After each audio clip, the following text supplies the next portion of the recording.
Let's see if steamed potatoes are actually really bad for you. Tons of people call them blood sugar bomb because they're supposed to be pretty bad for your blood sugar because they're supposed to make your blood sugar spike like crazy. So here we have 500 grams of steamed potatoes. That's about 385 calories, 87 grams of carbs, 7 grams of fiber, 9 grams of proteins. Some people defend potatoes by saying that they're pretty low in calories and really rich in carbs, which is technically like healthy energy. They're also pretty rich in vitamin C. So I'm really curious to see how this is going to spike my blood sugar.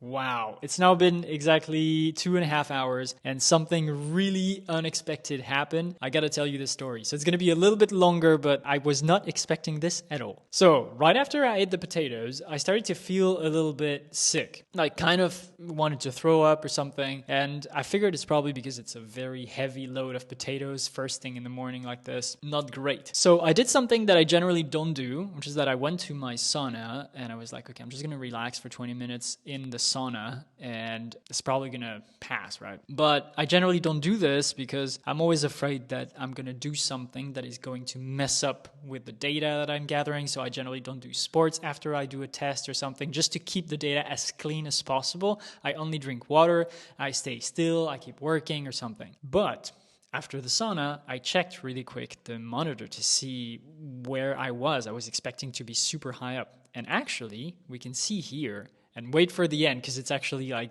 super interesting. But we can see that it was spiking up and suddenly, boom, it dropped like crazy, right? I was at like 140. So it was like potatoes obviously are still known to like spike blood sugar like crazy, but it didn't, it dropped. So I first figured, I was like, okay, that's this little monitor right here that is definitely just not managing very well in the heat. So I took this little test to check it out. And it turned out that my blood sugar was actually at like 120, which is quite low for just an hour after eating like 500 grams of potato on an empty stomach. So I ended up spending the entire time doing research, and it turns out that there's many benefits of heat for blood sugar level. First, increases the absorption of glucose by the muscles. The second thing is that heat increases insulin sensitivity as well. So not only the absorption, but also the sensitivity to insulin to your body. And the third thing is that because your body is sweating, it reduces the blood sugar level. So I just learned that there are some people who after a very heavy meal just soak themselves in a hot bath just to reduce the glucose spike. I don't know on the long run if that is something you can do every day all the time. It seems like there needs to be a lot more study around this, so I'm not advising anything, but regardless, it was quite surprising and very interesting.